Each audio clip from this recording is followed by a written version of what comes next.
하나님의 강에서 기운을 차리고 크리스찬과 소망은 두 마음 일행을 뒤로하고 다시 걷고 또 걸어서 안락이라는 탁 트인 들판에 이르렀다. 둘은 더할 나위 없이 만족하며 여행을 즐겼다. 하지만 초원은 너무 작아서 금방 지나버렸다. 벌판의 한쪽 끝에는 돈이라는 야트막한 언덕이 있었는데 거기엔 은광이 있어서 적절한 순례자들이 구경하러 들르곤 했다. 갱의 입구는 흙이 무른 탓에 구덩이에 굴러떨어져 닥치고 죽는 이들이 적지 않았다. 꿈에서 보니 대마라는 점잖게 생긴 남자가 지나가는 나그네들에게 광산을 한번 둘러보고 가라고 권유하러 나와 있었다. 크리스찬과 소망이 지나가는 걸 본 대마는 큰 소리로 불러 세웠다. 잠깐만요. 이쪽으로 좀 와 보세요. 보여드릴 게 있습니다. 가던 길을 버리고 봐야 할 만큼 대단한 게 도대체 뭐죠? 대마가 대답했다. 저쪽에 가면 은광을 파헤치며 보물을 찾는 이들이 있습니다. 가서 조금만 힘을 써도 큰 돈을 만질 수 있을 겁니다. 소망은 솔깃한 눈치였다. 한번 가봅시다. 난 안 가겠네. 크리스찬은 말했다. 이곳에 관한 소문을 들은 적이 있지. 다들 금, 은, 보화를 캐려고 땅을 파다가 속절없이 죽어간다더군. 순례자들을 미혹해서 지체하게 하려는 함정이 틀림없다네. 그러곤 대마에게 소리쳐 물었다. 위험하지 않은가요? 수많은 순례자들이 여기서 발목을 잡혔다고 하던데 그렇지 않은가요? 아주 부주의한 이들이라면 모를까 그렇게 위험하지는 않아요. 대마가 대답했다. 말은 그랬지만 얼굴이 붉어지는 것까지 감출 수는 없었다. 크리스천은 소망에게 말했다.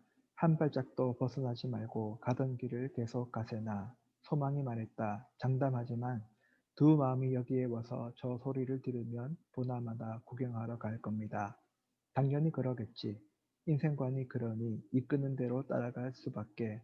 10중 8구는 거기서 죽고 말 걸세. 크리스천은 고개를 절레절레 흔들었다. 대마는 다시 큰 소리로 외쳤다. 이쪽으로 와서 구경하지 않을래요? 크리스천은 똑부러지게 대답했다. 잘 들으시오. 당신은 주님의 길을 회방하는 원수요. 거룩한 길에서 도망갔다가 우리 임금님의 재판관들 가운데 한 분으로부터 유죄 판결을 받았던 전과까지 있어. 어쩌자고 우리까지 똑같은 저주를 받게 하려는 거요. 이 길을 버리고 당신을 따라가면 왕이신 주님이 반드시 그 소식을 들으실 테고 그랬다가는 그분 앞에 담대하게 서야 하는 날이 닥쳤을 때 몹시 부끄러운 신세가 될 게 아니겠소. 대만은 자신도 두 사람처럼 순례길에 나선 형제고 조금만 여유를 주면 기꺼이 한 길을 가겠노라고 부르짖었다. 댁 이름이 뭐요? 부른 이름 그대로요? 그렇습니다. 내 이름은 데마입니다. 아브라함의 자손이죠. 그러자 크리스찬은 따지듯 또박또박 말했다. 댁을 잘 압니다. 증조부는 계하시고 아버지는 유다지요. 당신은 그 길을 고스란히 따르고 있고요. 댁이 하는 짓은 죄다 마귀의 장난입니다. 아버지가 주님을 배신하고 결국 목을 맸다지요. 그대가 받을 처분도 그보다 나을 게 없어요. 분명히 기억해 두세요.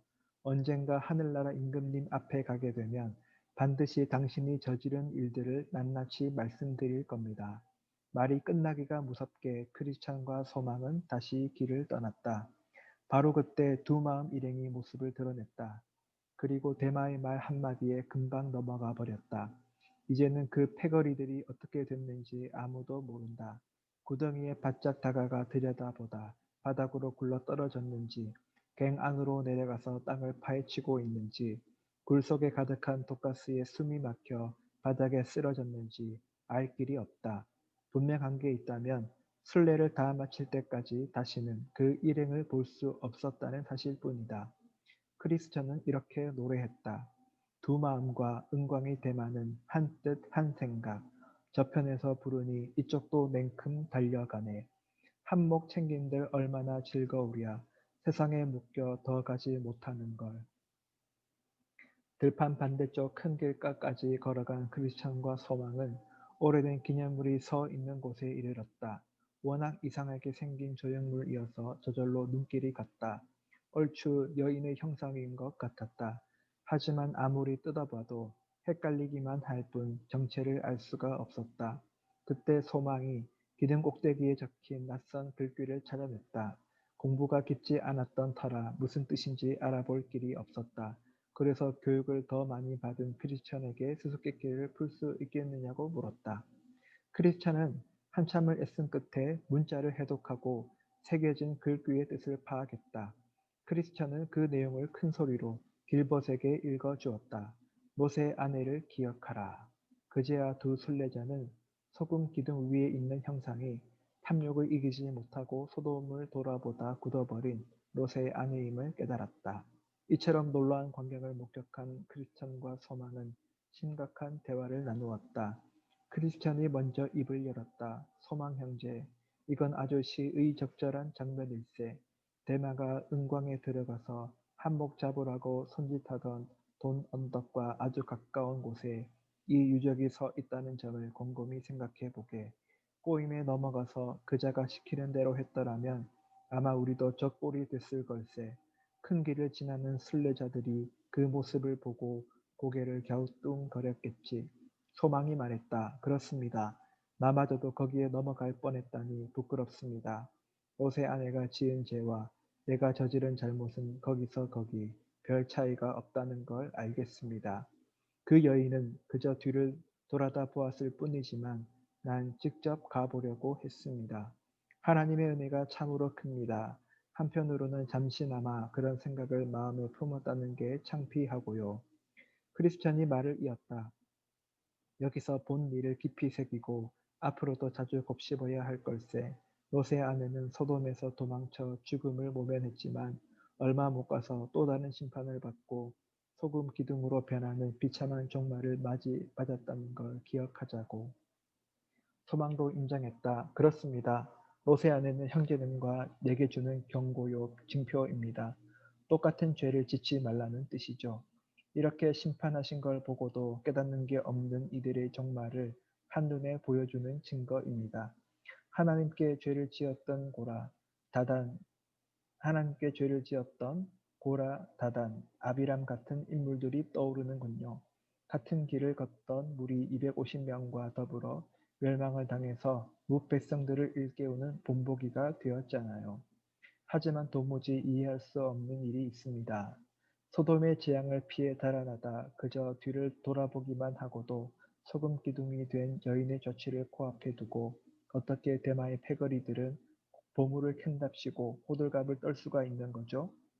롯의 아내에게 갑자기 심판이 닥쳐서 저 지경이 된 걸 빤히 보면서 저토록 무심한 게 놀랍기만 합니다. 고개만 들어도 소금 기둥이 눈에 들어올 텐데 말입니다. 당혹스러운 건 사실이지만 그만큼 저들의 마음이 굳어졌다는 의미일 걸세. 크리스천이 설명했다.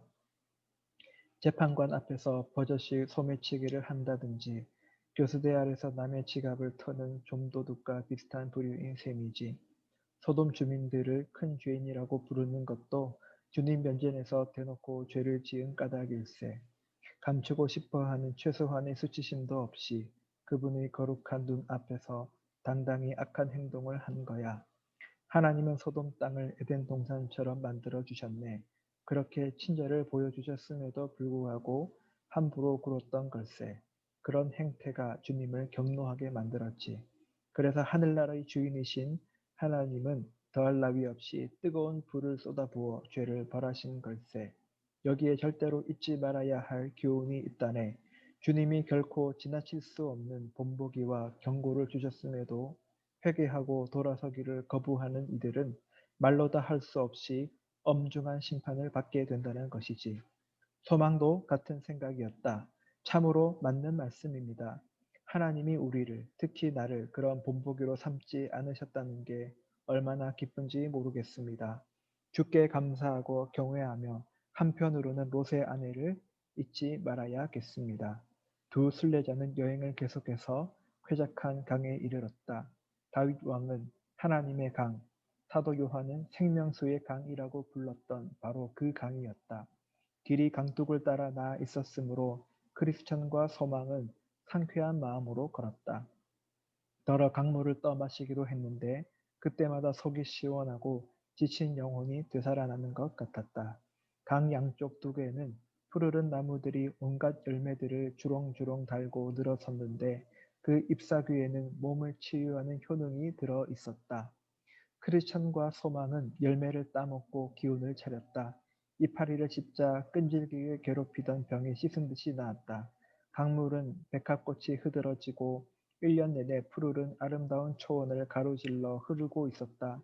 너무도 쾌적하고 안전해서 두 순례자는 풀밭에 누워 아무 걱정 없이 코를 골았다. 정신이 들면 손을 뻗어 과일을 따먹고 생명수로 목을 적시고는 거푸 깊은 잠에 빠져들었다. 며칠 밤 며칠 낮을 그렇게 지냈다. 크리스천과 소망은 신나게 노래했다. 보라, 이 수정 같은 강물이 어떻게 흐르는지 큰 길을 따라 달리며 순례자를 위로하네. 들판은 푸르고 풋풋한 향기를 풍기며 푸짐한 성찬까지 선사하네. 나무들이 베푸는 달콤한 과일과 잎사귀를 맛본이라면 모든 걸 다 팔아 이 초장을 손에 넣으리니. 하지만 아직 목적지에 도착한 게 아니므로 크리스천과 소망은 마지막으로 양껏 먹고 마신 뒤에 다시 길을 떠났다.